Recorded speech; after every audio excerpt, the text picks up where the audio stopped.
కూడా లేదు. మాది ఏమన్నా తప్పు ఉందా? 12 సంవత్సరాలకి స్కూల్లో మా పిల్లలు ఇద్దరు 12 సంవత్సరాలు ఫీజు ఆపానా? ఏ సంవత్సరాల్లో మీకు పెండింగ్ ఫీజు ఉందా? 3 రోజుల ముందు వచ్చి పెద్ద పాప ఫీజు కూడా కట్టాను. ఫీజు కట్టినప్పుడు కూడా మేడం చెప్పా, మాత పిల్లల్ని ఫీజు అడగొద్దు, ఏదైనా ఉంటే నాకు ఫోన్ చేయమని చెప్పా. నిన్ననే రోజు నిన్న ఫోన్ చేసి నిన్న నా చిన్న కూతుర్ని నిన్న మధ్యాహ్నం స్కూల్ నుంచి పంపించారు. అయితే మీకు ఎవరు ఇచ్చారు?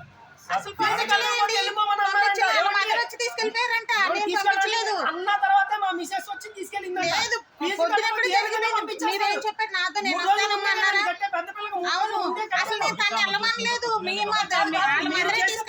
కరెక్ట్ కాదండి. స్కూల్ రూమ్ లో నుంచోబెట్టి పిల్లల ముందు ఫీజు ఫీజు అంటే 20 అదే మామూలు మీకు తెలుసుదండి. 18,000 చదివించుకుంటున్నాం. మాకేం ఫ్రీగా చెప్పట్లేక ఇంకా 3 నెలల టైం ఉంది. ఈ 3 నెలలని మీరు పిల్లలు అంత ప్రెజర్ పెట్టి రేపు జరగడానికి ఏమైనా జరిగితే ఎవరు బాధ్యత? అయిపోయిన తర్వాత మీరు చెప్తారా? అయిపోయినాక దీన్ని ఖండిస్తారా? చెప్పండి. ఇప్పుడు చిన్న పిల్లల మనసు కట్టం. వాళ్ళు 6th క్లాస్ అంటే 11 సంవత్సరాలు ఉంటుంది వయసు. ఏదన్నా జరగడానికి జరిగితే ఎవరు బాధ్యత వహిస్తారు? పేరెంట్స్ మేము ఉన్నాం, మనం చెయ్యాలి. క్లాస్ రూమ్ లో నుంచోబెట్టి మీరు ఏ విధంగా డబ్బులు అడుగుతారు? క్లాస్ రూమ్ లో నుంచోబెట్టి ఏమండి పాపను కూడా పిలిచారు. దానికి కూడా మా పాపను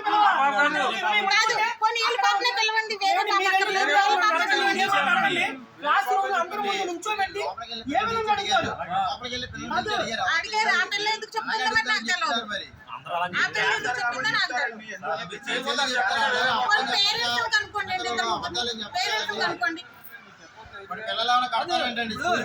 మీరు వ్యాపారం చేయాలంటే డబ్బు సంపాదించండి, వేరే దేంట్లోనే చేయండి. విద్యా రంగంలో వద్దు.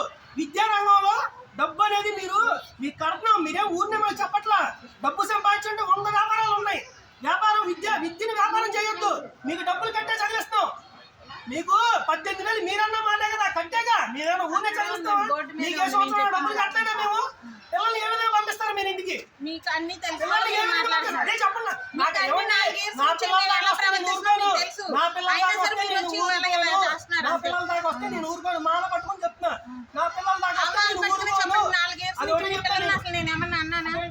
4 ఇయర్స్ నుంచి కూడా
ఇద్దరు ఆడపిల్లలండి. ఒక పాప 8th క్లాస్ చదువుతుంది, ఒక పాప 6th క్లాస్ చదువుతుంది.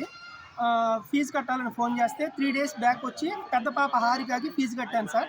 పెద్ద పాప హారిక కట్టిన తర్వాత మేము ద్వారంపూడి నిన్న అయ్యప్ప స్వామి ఆంధ్ర శబరిమలకి వెళ్తే అక్కడికి వెళ్ళి మేము కారు మధ్యలో ఉండగా ఇక్కడ వైస్ ప్రిన్సిపాల్ రమేష్ గారు అంట, ఆయన ఫోన్ చేసి పెద్ద పాపకు కట్టారు, చిన్న పాపకు కట్టలేదు కదా, ఫీజు కట్టకపోతే తీసుకెళ్ళి ఇంట్లో కూర్చోబెట్టుకోండి అన్నారు. ఏమండి నిన్నే కదండి పెద్ద పాపకు కట్టాను, చిన్న పాప 3 డేస్ లేదా 1 వీక్లో కడతానండి అని చెప్తే కట్టకపోతే ఇంట్లో కూర్చోబెట్టుకోండి ఎందుకు పంపిస్తున్నారు అని నిన్న మధ్యాహ్నం నేను లేని టైంలో 6వ తరగతి చదివే పాప 11 సంవత్సరాలు ఉంటాయి, చిన్నపిల్ల ఆడపిల్ల, నేను లేకుండా వీళ్ళు స్కూల్ నుంచి ఏ విధంగా ఇంటికి పంపించేస్తారు? ఫీజు కట్టకపోతే ఇంటికి పంపించేస్తారా? ప్లస్ ఇంకోటి వచ్చి ఈ స్కూల్ బాలబాను మచిలీపట్నం బాలబాను స్కూల్లో మా క్లాస్ రూముల్లో చిన్నపిల్లల్ని వీళ్ళు ఫీజులు అడుగుతున్నారు. అంటే పిల్లల్ని ఏ విధంగా అడుగుతారు సార్?